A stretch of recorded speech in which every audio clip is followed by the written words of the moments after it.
শাস্ত্রে বলা আছে বাণলিঙ্গকে সামনে রেখে, কালিকার যদি দেবী মূর্তি নাও থাকে আমার কাছে, আমি পূর্ণাঙ্গ পুজো বাণলিঙ্গের মধ্যে করে নিতে পারবো। গণেশ পূজা করবো বাণলিঙ্গে করে নিতে পারছি, শক্তি পূজা করবো বাণলিঙ্গে করে নিতে পারছি, দুর্গা পূজা পর্যন্ত আমি বাণলিঙ্গের মধ্যে করে নিতে পারবো।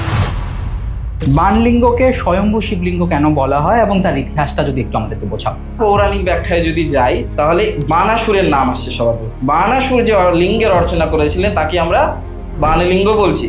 এবার বাণাসুর কে ছিলেন? যে বাণাসুরকে সহস্র বাহু বলা হয়। ভগবান শিব এবং শক্তির কৃপা বলে তিনি 1000 বাহুর অধিকারী ছিলেন। ভগবান কৃষ্ণ কি করলেন? যুদ্ধের সময় এক এক করে তার প্রত্যেকটা বাহুকে ছেদন করে দিলেন। তাহলে নর্মদেশ্বর শিবলিঙ্গ আর সাধারণ যে শিবলিঙ্গ রয়েছে তার মধ্যে বেসিক পার্থক্যটা কোথায়? খুব প্রচলিত একটা কথা আছে, নর্মদা আগে হর কঙ্কর মে শঙ্কর বিরাজতে। সমস্ত বাণেশ্বর মাত্রকে আমি নর্মদেশ্বর বলতে পারবো, কিন্তু সমস্ত নর্মদেশ্বরকে আমি বাণেশ্বর বলবো। কিছু কিছু লিঙ্গের মধ্যে দেখা যায় পীতবর্ণ রয়েছে এবং রক্তবর্ণ রয়েছে, দুই বর্ণ রয়েছে এবং সেখানে কি অর্ধনারীশ্বরের রূপে মানে শিব এবং শক্তির কথা বলা হয়েছে। এইটা কিভাবে ঢুকলো? প্রমত্যম শক্তি সংযুক্তম, অর্থাৎ বাণলিঙ্গের মধ্যে সর্বদাই শক্তি বিরাজমান।